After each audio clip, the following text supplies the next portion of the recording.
Christine Akot. I am the district vice chairperson, NRM Moroto. 39 billion was released for Karamoja as a supplementary budget.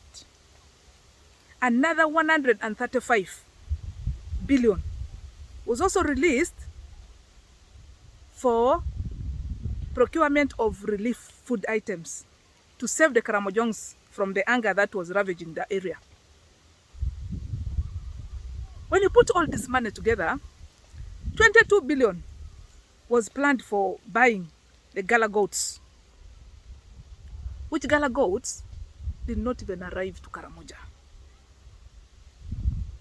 Even the ones which arrived were sick. Some of them were macheted. You know, something which you do in a rush will always put you in problems. So when these goats came, some even died. Right now, if you went to Karamoja and did an audit, these goats are missing. They are not there. But all the money has been spent. The 22 billion has been spent. Then the 5 billion, which was used for purchasing the 100,000 iron sheets, the G28, pre-corrugated, which were supposed to be given to each Karachuna who hands in the guns voluntarily. These are the iron sheets which were diverted to Namisi Indwa.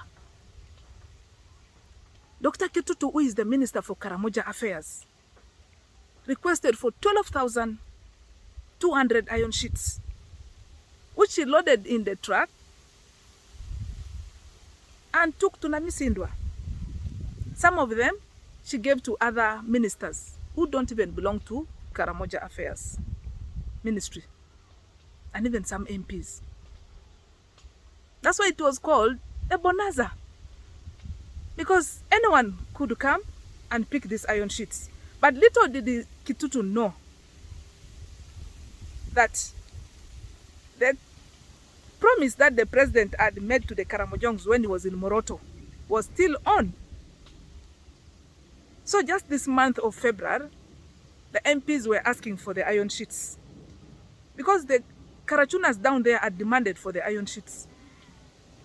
So when the MPs came to check on the iron sheets, if they are still in the OPM stores, nothing was there. So you'd wonder, where did the iron sheets go? So these are the questions that Kitutu must answer.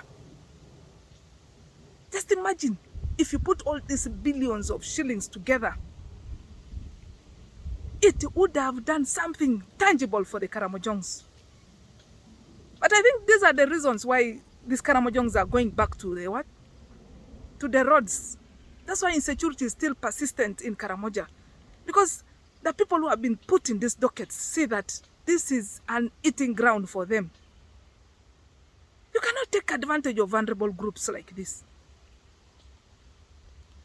Even Kitutu, what the mistake she made, again another big scandal. She went again and picked the food in the stores of Namalu, prisons farms. This food which is supposed to feed the schools. Because I remember when the First Lady was Minister for Karamoja Affairs,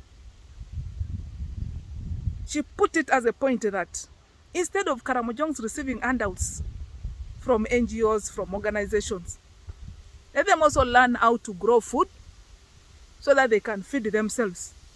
So that is why Namalu was chosen, because it's a fertile area. It was chosen so that it can grow food, and the Karamojongs given in form of food items to schools, especially to feed the children in schools. Because the First Lady had planned that education is the most thing that can bring Karamojongs out of this poverty. So this project went on, but Kitutu went there and again he picked the 200 bags and took to Namisi Indwa. Just imagine that.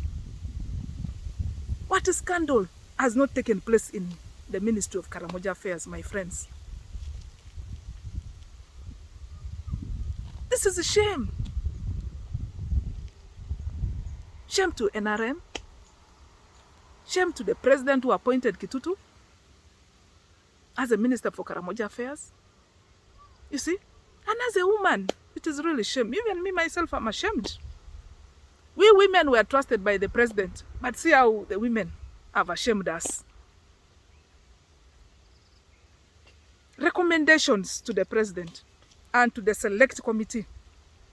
1, Kitutu must resign. 2, Karamoja should made the region. 3, the Ministry of Karamoja Affairs should be restructured.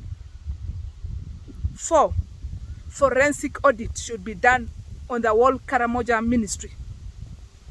5, Mr. President, please, it's better to appoint non-MPs as ministers to avoid conflict of interest.